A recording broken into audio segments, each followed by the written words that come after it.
নমস্কাৰ আপোনালোক সকলোকে মোৰ ইউটিউব চেনেল টিচাৰ্ছ কৰ্নাৰলৈ পুনৰ এবাৰ স্বাগতম জনাইছো। শিক্ষা হেতু পৰ্টেলত আমি শ্ৰেণী শিক্ষক নিযুক্ত কৰিব লাগিব আৰু এই ক্লাছ টিচাৰ এছাইনৰ গোটেই প্ৰক্ৰিয়াটি মই আপোনালোকক আজি ডেমো দেখুৱাব চেষ্টা কৰিম আৰু তাৰ আগতে দুটামান কথা এই বিষয়ে জানি ল'ব লাগিব যে আমাৰ বহু স্কুল আছে সিঙ্গল টিচাৰ স্কুল তাত এজন শিক্ষককে আমি প্ৰতিটো ক্লাছৰ কাৰণে এছাইন কৰিব লাগিব অৰ্থাৎ 5টা ক্লাছৰ কাৰণে এজন শিক্ষকে এছাইন হ'ব বা আমি এজন শিক্ষককে দুটা বা তাতকে বেছি ক্লাছৰ কাৰণে এছাইন কৰিব পাৰিম আৰু এই যোনজন শ্ৰেণী শিক্ষক থাকিব তেখেতে ক্লাছটোৰ শ্ৰেণীটোৰ যি এটেন্ডেন্স ৰিলেটেড ইস্যুৱে হওক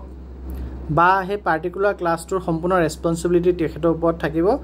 অফিসৰ পৰা তেখেতৰ লগতহে ক্লাছটোৰ বিষয়ে যোগাযোগ কৰিব আৰু টিচাৰ এছাইনৰ ক্ষেত্ৰত মিস্টেক হলে বা class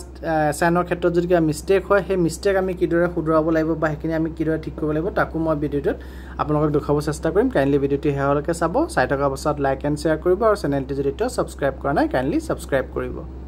state class teacher mapping কৰাৰ কাৰণে আপোনালোকক শিক্ষা সেতুৰ ৱেব পোৰ্টেলত যাব লাগিব তাৰ মানে shikshasetu.assam.gov.in এইটো ৱেবসাইটত গৈ আপোনালোকক ফাৰ্স্টলি স্কুল লগইন কৰিব লাগিব এইটো মডিউল 2 ক্লাষ্টাৰ বা above লগইনছত নাই only স্কুল লগইনত আছে সো আপোনালোকে স্কুল লগইন নিজৰ স্কুলৰ লগইন কৰি লব মই ইয়াতে এটা টেষ্ট লগইন ইউজ কৰি আছো আপোনালোকে নিজৰ ক্লাষ্টাৰৰ স্কুলৰ লগইন কৰি লব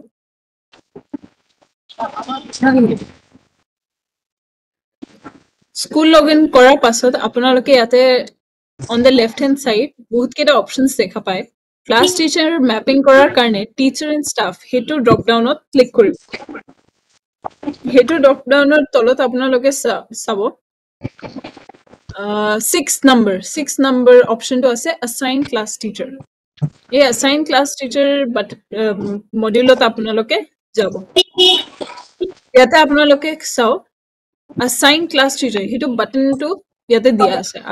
আপোনালোকে হেতু বাটনটো ক্লিক কৰিব suppose আপোনালোক for instance class 10 section B আৰু class 10 section A এই দুটা ক্লাছৰ ক্লাছ টিচাৰটো assign কৰিব লাগে সো আপোনালোকে চাব পাৰে মই দুটা ক্লাছ সিলেক্ট কৰিছো সো এটো ম্যান্ডেটৰি নহয় যে মই এটাই ক্লাছ সিলেক্ট কৰিম মই দুটা ক্লাছও সিলেক্ট কৰিব পাৰো আৰু suppose ৰশ্মিনা খাতুন তেওঁ এই দুটা ক্লাছৰ ক্লাছ টিচাৰ হৈ আছে সো মই ৰশ্মিনা খাতুন টিচাৰক সিলেক্ট কৰিলো আৰু মই সাবমিট বাটনটো ক্লিক কৰিলো আপোনালোকে চাব ইয়াতে ৰশ্মিনা খাতুন ক্লাছ 10A আৰু 10B ক্লাছ টিচাৰ হৈ আছে এটো মই ম্যাপ কৰি দিলো suppose Rashmina Khatun class 10B class teacher নাই তেওঁ only class 10A class teacher হৈ আছে তো মোক কি কৰিব লাগিব মোক এটা ক্লাছ 10B হেতু ক্লাছটো ইয়াৰ পৰা গুছাব লাগিব যদি মই ক্লাছেছত কিবা চেঞ্জ কৰিব বিচাৰিছো মই জাস্ট এডিট বাটনটো ক্লিক কৰি দিম মই এডিট বাটনত যাম ক্লাছ 10 সেকশন B টো ইয়াতে চাওক এটা ক্ৰছ বাটন দিয়া আছে এটা ক্ৰছ বাটনটো ক্লিক কৰি দিম অকল ক্লাছ 10 সেকশনে ইয়াতে ৰৈ যাব আৰু মই আকৌ সাবমিট বাটনটো প্ৰেছ কৰি দিম তো চাওক ৰশ্মিনা খাতুন এতিয়া জাস্ট ক্লাছ 10 সেকশনৰ ক্লাছ টিচাৰ ইয়াতে ম্যাপ কৰা গৈছে সাপোজ